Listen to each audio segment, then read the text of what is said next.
We are live. There looks like there's been a serious injury in the main event of WWE's TLC pay-per-view this year. I'm Ollie Davis, this is Luke Owen. Welcome to this highlights and lowlights quick wrap-up of everything that just happened on TLC. It was about a 3.25 hour pay-per-view overall, 4.25 if you include the pre-show. Please press the thumbs up button, give us a subscribe, let us know your thoughts on that main event in the comments down below. We'll try and get to as many of them as possible, but we'll do 3 highlights, 3 lowlights. We'll start off with the low light for me, which was the main event. It's the second women's main event in a row. Of course, we had the Survivor Series one that was a disappointment. This TLC Women's Tag Championship match between Charlotte and Becky against the Kabuki Warriors was bad. It started off I thought it started off quite fun because it never felt like it was ever in control of anything.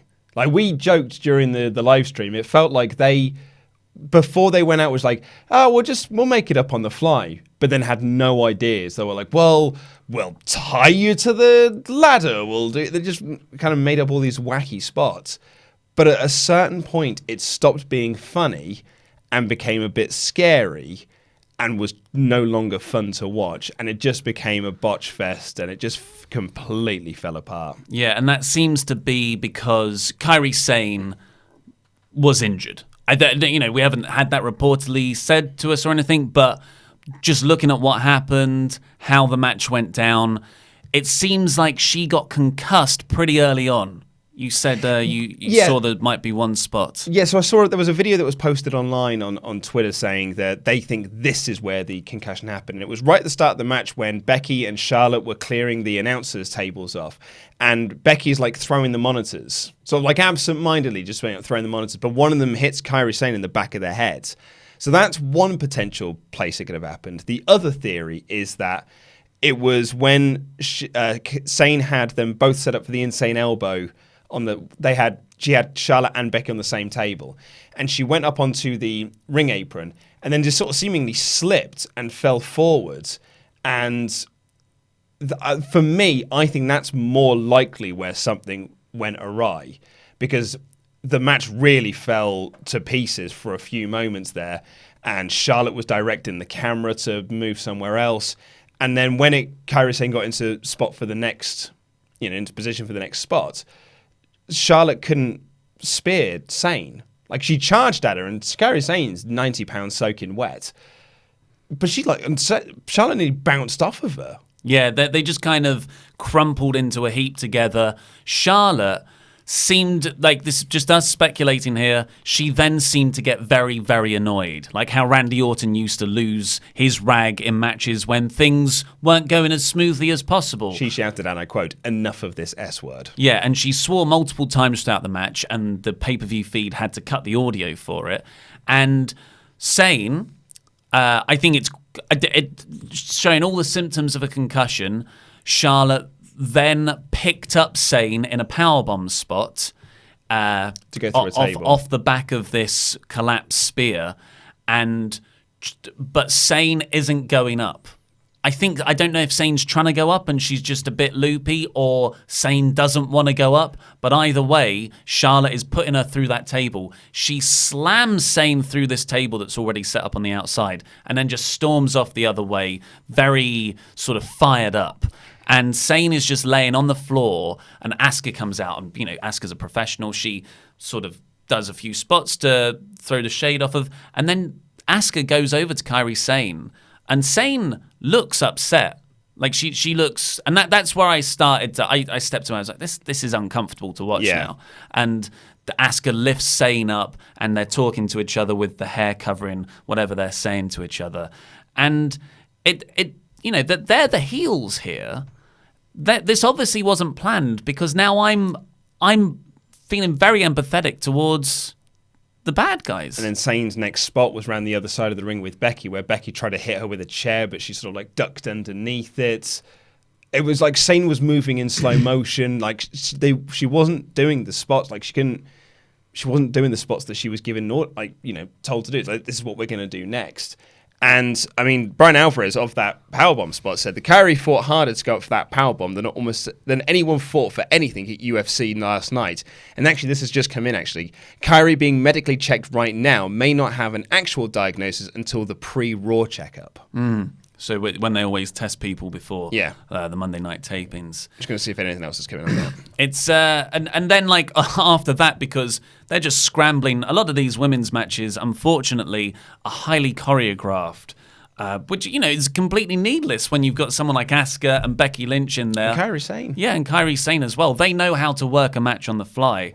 But when you've got a script and then something slightly goes off, it seems a lot harder to be able to get back on track. And near the end of the match, off the back of all this stuff with the missed spots with Sane, Asuka powerbombs Charlotte off the top rope, essentially, outside through a table. And I don't know, that Charlotte wasn't seen for the rest of the match after that. She went down and she immediately... It looked like she didn't brace her neck, and she, I mean, it's hard to not hurt your head anyway if you're going down from that height through a table onto the floor outside. So I don't know if Charlotte's injured as well. Grab the back of her head. Yeah. So, but it was a train wreck of a main event. It was clear that Sane was concussed very early. I have no idea why they continued to do the match for so long. And continually with TLC spots. Yeah, because it then had a very, very flat finish. Like a finish that's kind of been set up earlier in the night because they tied Becky Lynch to a ladder at one point. And then when Becky's climbing up the ladder, Asuka pulls it with the rope that had been tied to it. And then she just runs up the ladder and grabs it. But it never felt like that was the planned finish. Like, you know what I mean? It didn't feel like that was your big killer spot to end off this chaotic match. Well, and that brings us on to the other low light, which is the actual ending angle we got for this pay-per-view. Wasn't Asuka retaining the championships? And, she won last year's TLC, that great triple threat main event that she had with Charlotte and Becky. And the shine was on Ronda there. Exactly. And Ronda Rousey got to properly close the pay-per-view. But here, it was the entire, well, not the entire men's roster, but a large portion of the SmackDown crew. They had been weirdly shown fighting backstage before this match. So Baron Corbin, Roman Reigns, The Revival, New Day, Shorty G was in there, Buddy Murphy, which is weird because he's a Raw guy. And that was half an hour ago. And this match finishes, and then they come through the crowd, and they're all still brawling. And Roman jumps, spears Corbin off the onto stage, 30 dudes. It was just a bit... It didn't really make sense. And it's all build for the Rumble, I guess. Yeah. But you're right, it doesn't make... The Rumble's in 6 weeks. And it's fine to start the build for that now. And I'm not sort of knocking WWE for starting the build for the Royal Rumble now, obviously, But it never felt like this was the time to start doing it. And also, when they were doing it, this never felt like... I mean, you can put 2 and 2 together that it's build for the Rumble. But it was never like, right. Yeah. This is very clearly a Royal Rumble thing. It just felt like a continuation of the Roman Baron stuff. Exactly. And then the third low light really was the crowd. After being very hot for the opening match, which we'll get onto because that's a definite highlight, the crowd sat on their hands all night, even when they were being given excellent wrestling with Aleister Black and Buddy Murphy, which is fine. They haven't been given much reason to care about them, but later on, they just never came alive for anything. No, they were coming alive for spots, but not the substance. Like even in the Bray Wyatt Miz match, they were really into Bray Wyatt, but when Miz was attacking him, they weren't really into that at all. And when Daniel Bryan came back at the end of it, they were into him doing yes, and they were into him doing his running knee, but anything else, they were... he set up to do the face stomp thing. Crowd went completely silent for it. Yeah, they just wanted the yes. Yeah. But highlights-wise, the first 3 matches, pre-show included, so Humberto Carrillo versus Andrade, The Revival versus New Day in a ladder match, and Aleister Black versus Buddy Murphy. All 3 of them... 4 stars and above easy. Yeah. Great matches, all 3. And in different ways as well. You had a sort of Mexican strong style to open. Yeah. Then you had this great ladder tag match. And then you had just an indie match with Murphy and Black. It was so good. Yeah. It was really, really great stuff. An indie match is the wrong word, actually. It was a takeover match. Yeah. They had an NXT takeover match. Like, first match on a card at a takeover show. And I just wish it had been in front of a takeover crowd, because this TLC crowd were not there for that match. And they didn't react to either guy when they made their entrance. And they were just on their hands for the whole match. Apart from, as we said, like, if you do a big spot, people go, oh, and then instantly just go quiet again. And they didn't pop for the Black Mass and the finish. It was a really... Highlights, Luke. Highlights. We're talking about the positives. Okay, but what I'm saying is that I really wish they were, because it was a great, great match. And it would have been a match that I think a lot more people would be talking about. And... I mean, you know, as the people were saying in the chats, you keep getting them out there and doing those matches. Eventually it will get over. Well, we had another gimmick, really, that was first trialed here, and that was Bray Wyatt wrestling as not the Fiend. He was wrestling as his Firefly Funhouse, Mr. Rogers style character. And he came out to the Firefly Funhouse music. He was wearing the jumper. He came down to the ring. And at first I was like, ooh, is this working? And then... it just clicked. I was into this like from the get-go, like where they had a new graphic for him, like for a new name bar for him, and he came out and it was just the Firefly Funhouse music, all 3 verses of it playing, and like the lights were like really bright, and Bray's selling of this character was so good and so captivating that I was sold on this from the get-go.